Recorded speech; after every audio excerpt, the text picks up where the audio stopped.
नमस्कार दोस्तों, मैं रंजना तिवारी। आज आप सबके बीच में एक छोटा सा सावन कजरी गीत, बहुत ही दर्द भरा गीत है। गीत को पूरा सुनना, लास्ट तक सुनना, और जैसा लगेगा अपनी राय कमेंट के माध्यम से ज़रूर बताना कि हमारा ये सावन कजरी गीत कैसा लगा। बहुत ही दर्द भरा गीत है, इसलिए गीत को पूरा जरूर सुनना। माइया के कोखिया मधुई रे लड़िकावे, एक बहिनी एक भैया नान। माइया के कोखिया मधुई रे लड़िकावे, एक बहिनी एक भैया नान। माइया के कोखिया मधुई रे लड़िकावे, एक बहिनी एक भैया नान। खेलत कूदत बहिनिक भाई लड़काइया, खेलत कूदत बहिनिक गाई लड़काइया।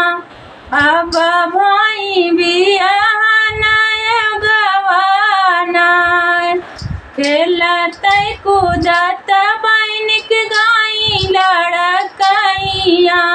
अब भाई बियाहन जगवाना, अब भाई बियाहन जगवाना। अब भाई बियाहन जगवाना, खेलत कूदत बहिनिक गाई लड़काइया। अब भाई बियाहन जगवाना। एताने में चला बसे बाप महातरिया, एताने माँ चले बसे बाप महातरिया। बाप महातरिया हो बाप महातरिया, एताने माँ चली बसे बाप महातरिया। बेटी बेटा कई के अनथवाना, एताने माँ चल बसे बाप महातरिया। बेटी बेटा कई के अनथवाना, एताने माँ चल बसे बाप महातरिया। बेटी बेटा कई के अनथवाना। मुड़वा पे हाथ धई कर रोई बीरन भैया, मुड़वा पे हाथ धई के रोई बीरन भैया।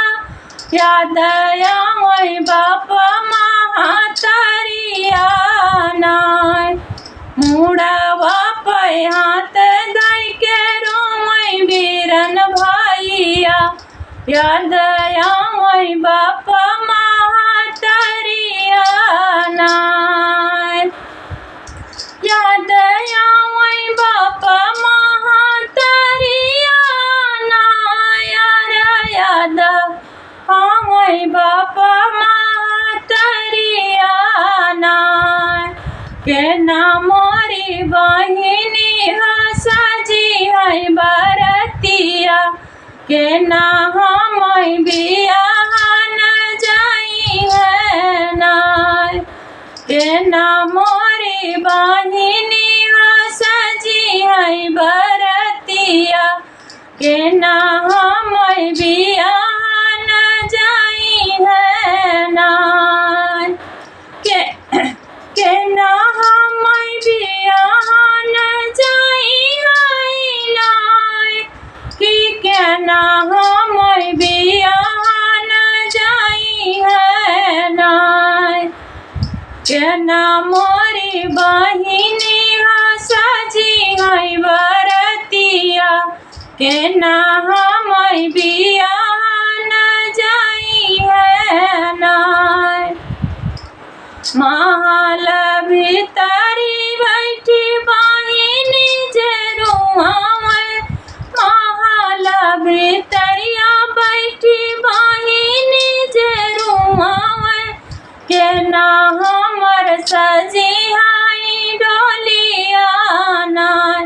भैया के ना हमर सजिहाई डोलिया नाय के ना हमर बांधिहाई गरुही गठरिया के ना हमय भेटैया कवरिया नाय के ना मोरे भैया हो बांधिहाई गठरिया के ना भेटै भरया कवरिया नाय महल भितरिया बैठी बहिनी जरुआ में महल भितरिया बैठी बहिनी जरुआ में के ना हमर सजिहाई डोलिया नाय के ना हमर